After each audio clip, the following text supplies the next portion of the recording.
Assalamualaikum warahmatullahi wabarakatuh.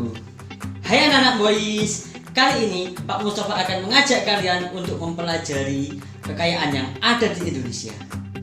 Namun sebelum itu, masa Pak Mustafa harus pakai seperti ini? Pak Mustafa ganti dulu ya.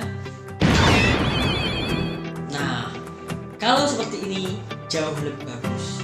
Nah, anak-anak, kok kayaknya nggak enak ya? Kita pindah tempat yuk. Nah, sekarang jauh lebih baik. Nah, anak-anak, Indonesia memiliki berbagai macam sumber daya alam. Nah, sumber daya alam ini memiliki beragam jenis. Nah, hal yang membuat sumber daya alam ini bermacam-macam adalah kondisi di masing-masing kepulauan Indonesia itu berbeda-beda, mulai Sabang sampai Merauke. Nah, salah satunya adalah faktor alam. Di Sumatera itu kondisi alamnya jelas berbeda dengan kondisi alam di Pulau Jawa. Nah, kondisi di Pulau Jawa tentunya berbeda dengan di Bali dan seterusnya. Kita tentunya juga merasakan kondisi di Malang dengan di Pasuruan misalnya jelas berbeda. Nah, hal inilah yang menyebabkan sumber daya alam di masing-masing wilayah, bahkan masing-masing daerah itu berbeda. Di antara kekayaan alam itu ada beberapa, bahkan mungkin semuanya sudah kita nikmati bersama. Salah satunya hasil pertanian. Nah, hasil pertanian ini meliputi satu, padi. Tentunya padi sudah tidak asing lagi bagi kita karena setiap hari kita makan nasi. Nah, lantas padi ini tersebar di mana saja? Satu, di Sumatera Barat, Sumatera Utara, Jawa, Jawa Tengah, Jawa Timur, Nusa Tenggara, dan Sulawesi Selatan. Nah, anak-anak, selain padi, ada pula jagung. Kalau jagung ini tersebar di Jawa Tengah, Jawa Timur, dan Sulawesi. Selain padi dan jagung, ada pula ubi. Tahu ubi? Nah, ubi seperti ini. Nah, ubi tersebar di Sumatera Selatan, di Madura, Jawa, Jawa Tengah, Yogyakarta, dan sebagainya. Nah, selain ubi, ada pula kacang. Nah, siapa yang nggak suka kacang? Nah, kalau kacang ini anak-anak, kacang itu tersebar di Riau, Sumatera Barat, Jawa Tengah, Jawa Barat, Bali, dan Nusa Tenggara Barat. Nah, selain hasil pertanian, ada pula hasil perkebunan. Apa saja hasil perkebunan? Satu, ada teh, ada karet, kopi, sagu, kelapa, dan sebagainya. Nah, sumber daya alam itu tersebar di beberapa wilayah di Indonesia. Di antaranya kopi tersebar di Jawa, tersebar di Sumatera, tersebar di Sulawesi dan Nusa Tenggara Timur. Kelapa di Jawa, Sulawesi, Kalimantan, dan Gorontalo. Nah,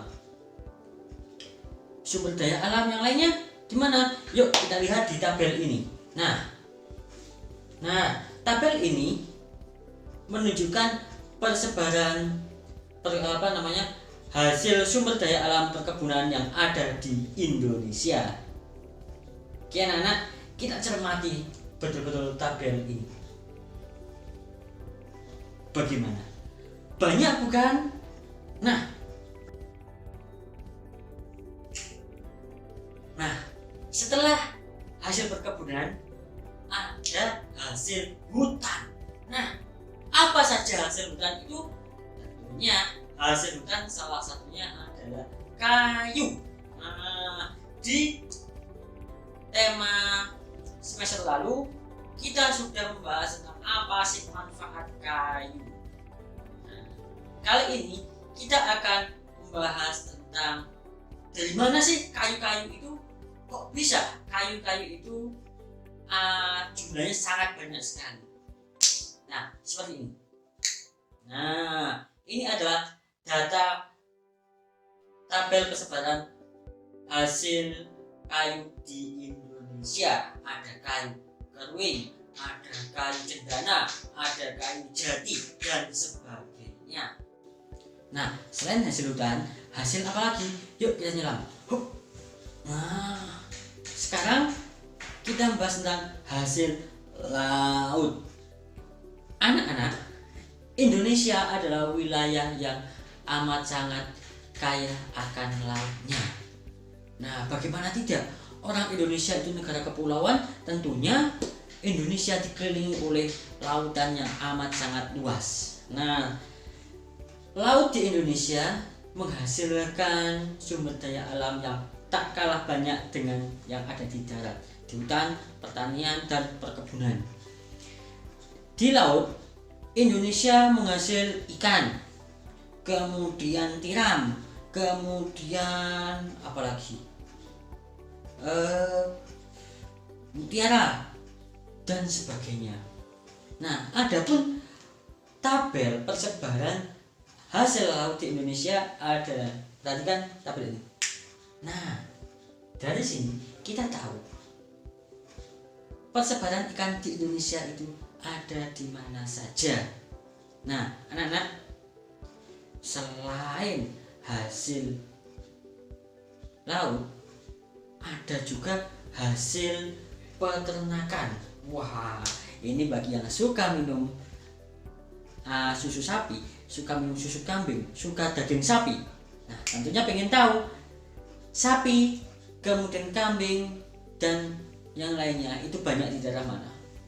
Nah, anak-anak, ternak sapi itu tersebar di Sumatera, Jawa, Madura, Bali, dan Nusa Tenggara Barat. Nah, kalau kuda itu tersebar di Nusa Tenggara Timur dan Nusa Tenggara Barat. Nah, anak-anak boys, kekayaan yang dimiliki Indonesia tidak hanya sumber daya alam saja, melainkan banyak lagi yang lainnya. Budaya, etnik, bahasa, dan sebagainya. Salah satunya adalah Indonesia kaya akan budaya, yang mana disebabkan oleh agama. Indonesia mengakui 6 agama resmi. Salah satunya Islam, Kristen, Katolik, Hindu, Buddha, dan Konghucu. Nah, agama Islam memiliki tempat ibadah di masjid. Kemudian umat Kristen memiliki tempat ibadah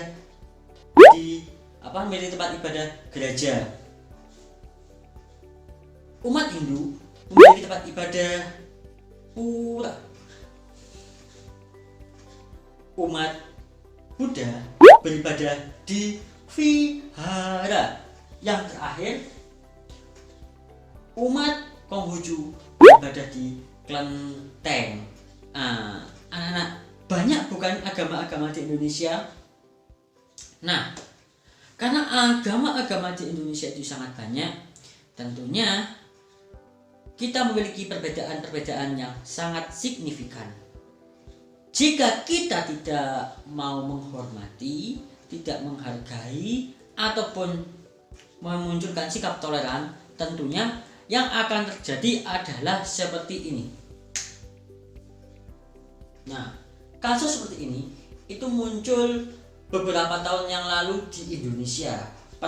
pertikaian antar umat beragama.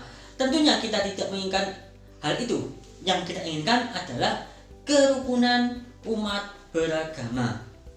Nah, anak-anak, oleh karena itu, sikap toleran dan mau memahami itu sangat dibutuhkan agar tercipta kerukunan antar umat beragama. Nah, apakah kalian sudah memiliki sikap toleran terhadap antar umat beragama? Oke, Pak Mustafa harap kalian sudah memiliki sifat tersebut, karena jika kalian belum, dikhawatirkan akan terjadi hal seperti tadi.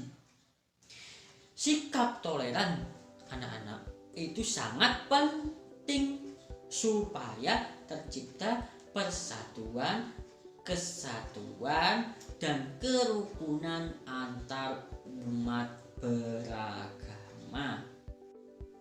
Oke, itu materi pembelajaran pada hari ini. Ada kurang lebihnya, Pak Mustafa mohon maaf. Jangan lupa untuk meninggalkan komentar di bawah ini. Jangan lupa like, komen, dan subscribe agar channel ini bisa lebih bermanfaat ke depannya. Akhiran, assalamualaikum warahmatullahi wabarakatuh.